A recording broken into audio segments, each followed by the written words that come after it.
अल्हम्दुलिल्लाहिल्लज़ी ततिम्मु बिनिअमतिही व कुदरतिही अस्सालिहात वस्सलातु वस्सलामु अला सय्यिदिल कायनात अम्मा बाद व अऊज़ु बिल्लाहि मिनश शैतानिर रजीम बिस्मिल्लाहिर रहमानिर रहीम या अय्युहल्लज़ीना आमनु तक़ुल्लाहा व कूनू मअस सादिक़ीन वक़ाल नबी सल्लल्लाहु अलैहि वसल्लम मन रआ मिनकुम मुनकरन फलियुग़य्यिरहु बियदिही फ़इन लम यस्तति' फ़बिलिसानिही फ़इन लम यस्तति' फ़बिक़ल्बिही व ज़ालिका अज़अफ़ुल ईमान औ कमा क़ाल अलैहिस्सलातु वस्सलाम।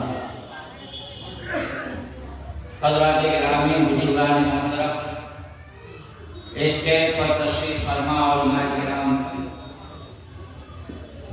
जिस बस्ती में हम और आप जमा हुए हैं, ये बस्ती तारीखी भी है, इल्मी भी है और रूहानी भी है। जब बिहार में किसी मदरसे का तसव्वुर नहीं था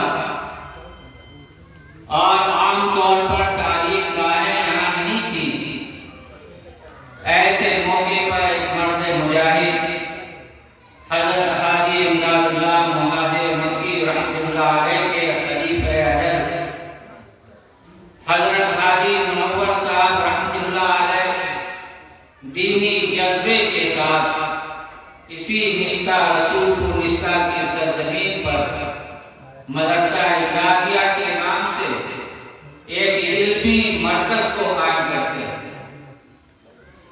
मैं अपने उस्ताद मोहतरम मोहसिन व मुरब्बी हजरत मौलाना मोहम्मद कासिम साहब मुज़फ्फरपुरी रहमतुल्लाह अलैह की जुबानी इस गांव और गांव के अफराद का तज़किरा बचपन से सुना करता था, बल्कि मुझे तो याद आता है कि अल्लामा मुनाज़िर हसन गिलानी रहमतुल्लाह अलैह ने किसी किताब के अंदर लिखा है कि मुझे दो शख्सों से बड़ा डर लगता है, उसकी बेअदबी से मुझे बड़ा डर लगता है कि अगर खुदा न खास्ता अगर बेअदबी हुई तो उसकी वजह से ईमान के अंदर कमी वाक़ई हो जाएगी। हज़रत ने लिखा है, एक तो शेख ज़ादे से डर लगता है और दूसरे उस्ताद ज़ादे से डर लगता है।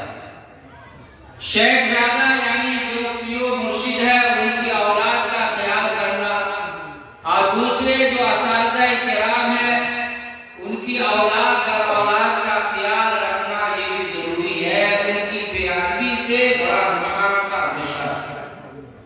तो मैंने अपने उस्ताद मोहतरम हज़रत काई साहब अली रहमतुल्लाह को मैंने देखा कि जनाब हाजी अतीक अहमद साहब और उनके खानवादे का बहुत ही अदब और पासो लिहाज रखते थे और कहते थे कि हमारे उस्ताद ज़ादे हैं और महमूद साहब के साहबजादे हैं, खानवादे से इसका ताल्लुक रखते हैं। इसलिए हजरत रहमतुल्लाह अलैह से मैंने उनकी जुबानी इस गाँव और गाँव के हालात और उनके अफराद से वाक़ियत बचपन से मुझे थी। जब अल्लाह ने मदरसा इस्लामिया शरफपुर परमारा में भेजा, तकरीबन 11-12 साल वहाँ रहने का मौका मिला। फिर इस गाँव को और गाँव वालों को बहुत करीब से देखने का मौका मिला। अगर तफसील में मैं जाऊँ तो उसी में वक्त मेरा खत्म हो जाएगा और जो मुझे पैगाम देना है वो पैगाम रह जाएगा। मैं ये कह रहा था कि जब इस इलाके में कोई मदरसा नहीं था तो 1311 हिजरी में यहाँ मदरसा इमदादिया कायम हुआ। मैं अभी तारीख पढ़ रहा था, तज़किरे उस्मान, उसमें हज़रत मौलाना कासिम साहब रहमतुल्लाह अलैह ने लिखा है कि 1311 हिजरी में इसी निस्ता में रसूलपुर निस्ता में मदरसा इमदादिया कायम हुआ। फिर हालात के बदलने की वजह से जरूरत के पेश नजर इस मदरसा को मुंतकिल कर दिया गया महरिया सराय दरभंगा में, जो हम आप उनके हालात से उनकी तारीख से अच्छी तरह वाकिफियत रखते हैं। तो 1311 तकरीबन 135-36 साल पहले इस इलाके से इल्मी, रूहानी रूहानी खिदमत दी जा रही है। अल्हम्दुलिल्लाह। अब मैंने ये पढ़ा कि हजरत मौलाना मुर्तजा हसन साहब जानपुरी रहमतुल्लाह अलैह को इस बस्ती में इल्म की खिदमत के लिए, दीनी खिदमत के लिए हजरत हकीम उम्मत हजरत मौलाना अशरफ अली थानवी रहमतुल्लाह अलैह ने यहाँ भेजा था। और फिर हजरत रहमतुल्लाह अलैह मदरसा इमदादिया में मुंतकिल हो गए और वहाँ खिदमत अंजाम दिए।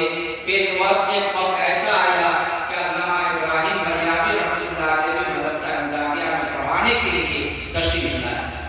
बहरहाल ये सुनहरी तारीख है जिस तारीख से हम और आप इनकार नहीं कर सकते। अल्लाह ताला ने इस वादे को इल्म से, अमल से और अपने बुजुर्गों के ताल्लुकात से हमेशा ये वादा अल्हम्दुलिल्लाह हमेशा दीन और इल्म की खिदमत करता हुआ आया है। अल्लाह ताला उन्हीं खिदमत में से एक अहम खिदमत ये मदरसा नासिरुल उलूम भी है, जिनके बैठक करे हमारा जवान है, जिनके तलबा की दस्तार बंदी में हमारा चंद मिनटों के बाद इंशाअल्लाह वह सुनहरा मौका और सुनहरा हसीन मंजर अपने आंखों के सामने हम देखेंगे जब इन तलबा के ऊपर दस्तार फजीलत और हिफ्ज़ कुरान की तकमील की दस्तार बांधी जाएगी। दरअसल इसका अजीम सेहरा हमारे आपके महबूब इस इलाके के मुशफिक जनाब हाजी अतीक अहमद साहब निस्तवी रहमतुल्लाह अलैह के ऊपर जाता है। अल्लाह ताला उनकी बार बार मग़फ़िरत फरमाए और उनके दोनों साहबजादे जनाब रफ़ीक मुकर्रम हज़रत अनवार अहमद साहब और मुफ्ती सलीम अहमद साहब कासमी को अल्लाह ताला उनके बतलाए हुए तरीके और सुन्नत और शरीयत के मुताबिक इस काम को आगे बढ़ाने की अल्लाह तौफीक अता फरमाए। मैं दो तीन बातें अर्ज़ करना चाहता हूँ। हमारे मुशफिक हज़रत अमानुल्लाह साहब ने अक़ीदा रिसालत के ऊपर गुफ्तगू की। मैं साफ सुथरे अंदाज में आपसे कहना चाहता हूँ कि अभी जो ये फितना शकील बिन हमीद का फितना है, ये दरबंदा का पैदा करदा है, पैदा शुदा है और इस फितने को दबाना, उसको कुचलना ये सबसे पहले दरबंदा वालों की जिम्मेदारी है, इस इलाके वालों की जिम्मेदारी है। हमारे हज़रत मुफ्ती अबुल कासिम साहब मोहतमिम दारुल उलूम देवबंद सबलपुर पटना तशरीफ लाए थे और उन्होंने ये पैगाम पूरी उम्मत और पूरी मिल्लत को दिया है कि बिहार की सरजमीन के उलमा को खास तौर पर उन्हें इख्तितार करते हुए फरमाया था कि अगर मदारिस में छुट्टी करनी पड़े, तलबा को छुट्टी देनी पड़े तो दीजिए, लेकिन फितने शकील बिन हनीफ के फितने को इस सरजमीन से भगाइए और पूरे जमीन पर उसका फितना बाकी रह रहे, इस बात की कोशिश करना हर ईमान वाले की और खास तौर पर उलमा की जिम्मेदारी है। शकील बिन हनीफ रह रहा है औरंगाबाद में, लेकिन उसके गुरु भंडार या उनके चेले पूरे इलाके में फैले हुए हैं और ये खतरनाक फितना इसलिए है कि ये दीनी लिबासे पे ओढ़कर ये फितना आया हुआ है। उसके हाथ में तस्बीह होगी, चेहरे पर दाढ़ी है, सर पे टोपियां हैं, ये तमाम के तमाम दीनी लिबासे और दीनी तशख्खुसात के साथ हैं और वो आकर के एक बैठ को नहीं कहते हैं कि शकील बिन हनीफ के ऊपर जो है बैठ हो जाओ, बल्कि धीरे धीरे हजरत इमाम महदी के बारे में, हजरत ईसा मसीह के बारे में बोलते हैं और फिर दानापुर में उसका मरकज बना हुआ है पटना में, वहां ले जाते हैं, वहां बैठ कराते हैं, फिर उसके बाद जो है वहां से औरंगाबाद भेज दिया जाता है। मैं इसलिए कह रहा हूँ कि हजरत मुफ्ती अबुल कासिम साहब ने ये फरमाया कि साबिक शेखुल हदीस हजरत मौलाना नसीर अहमद खान साहब रहमतुल्लाह अलैह का पोता इसका प्रचारक बन चुका है और खुद बखुद इसका दाई बन चुका है और वो शकील फितने का शिकार हो चुका है। हमारे इलाके में हजरत मौलाना शमसुल हुदा साहब जो साबिक मोहतमिम मदरसा रहमानिया सुपोर, उनका नाती भी इसका प्रचारक बन चुका है और नौजुबिल्लाह मिन ज़ालिक उसकी दावत अपने देहात से वो जामिया मिलिया में पढ़ा करता था, वहाँ उसके ऊपर मेहनत की गई और अपने इलाके में भी ये फितना पहुंच चुका है। इसलिए जरूरत भाइयों इस बात की है कि जिस तरीके से हम तालीमी दावती खिदमत अंजाम दे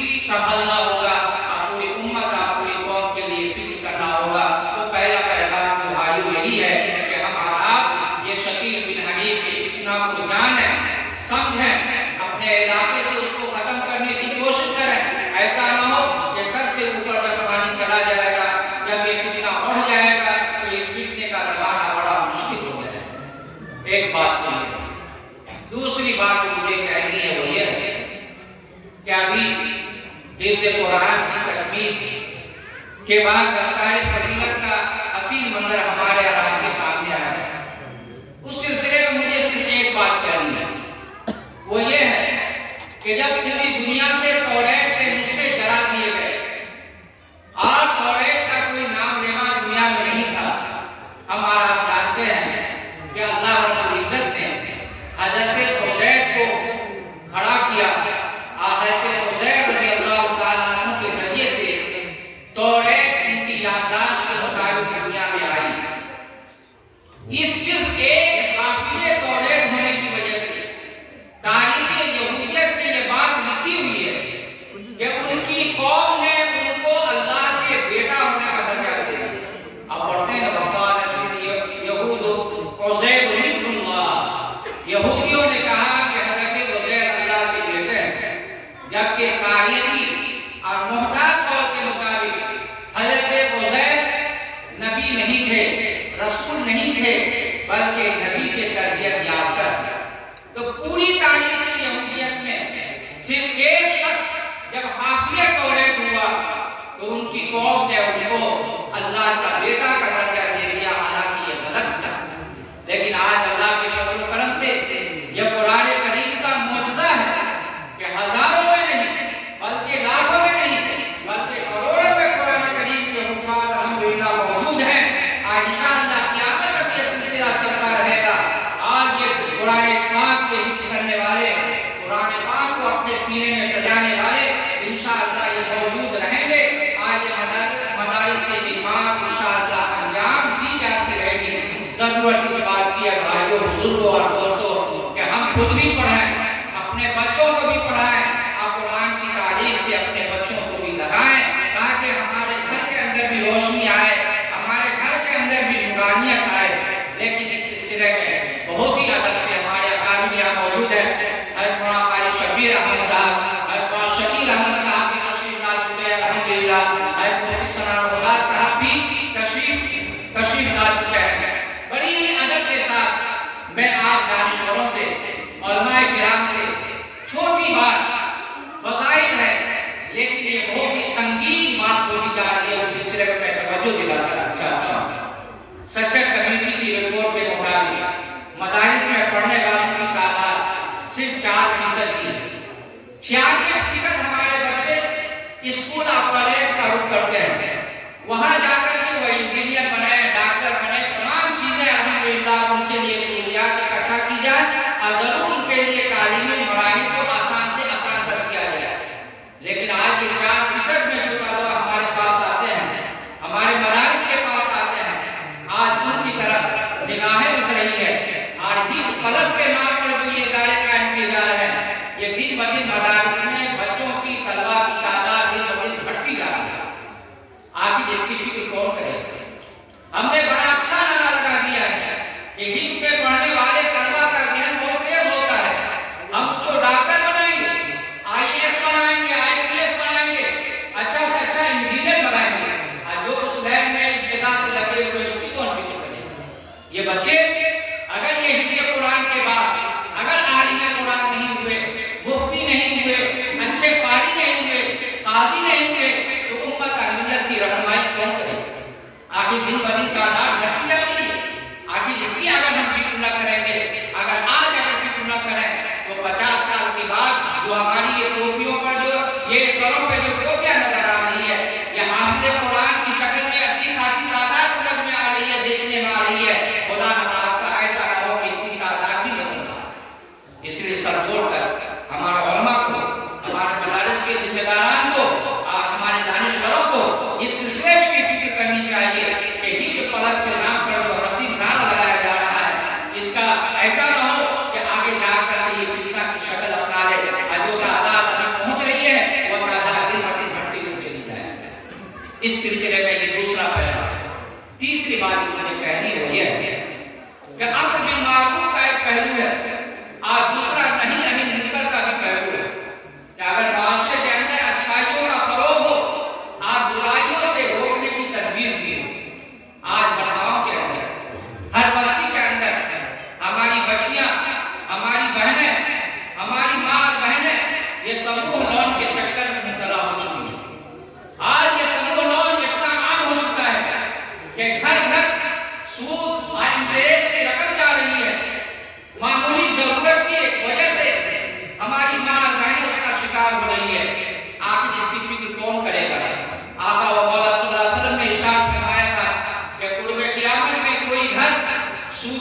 से बाकी नहीं रहेगा।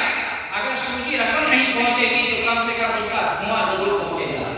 आज मामला बड़ा अजीब से अजीब कर होता जा रहा है।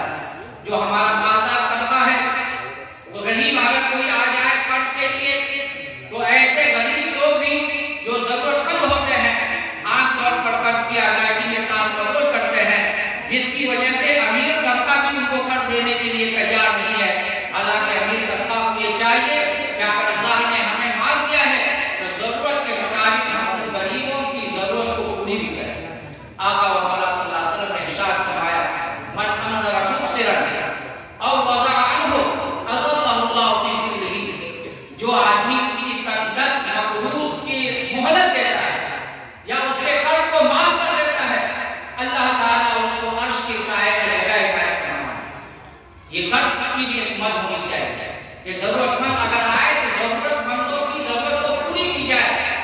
आज ऐसे लोगों की कमी होती जा रही है, जिसकी वजह से हमारी माँ बहनें मामूली जरूरत की वजह से ये समूह लोन बैंक से कर्ज के चक्कर में पड़ रही है, जिसकी वजह से कभी कभी ऐसा होता है कि इज्जत और नामूस भी खतरे में पड़ जाता है। उनके नंबर आ जाते हैं। आए दिन अफ्रीका में इस तरह के मुकदमा आ रहे हैं। अभी एक तलाक का मामला आया हमारे यहाँ, पता ये चला कि उसने अपनी बीवी के नाम से 8 मरतबा वो समूह लोन के चक्कर में आ चुका है, आज वो कर्ज दे चुका है, आज अपनी बीवी के नाम से वो कर्ज दे चुका है, जिसकी वजह से जमीन भी बिकी है और जिसकी अदायगी में बीवी के जेवरात भी बिक रहे हैं। इसलिए भाइयों, ये नहीं अनिल मुनकर, माशरे के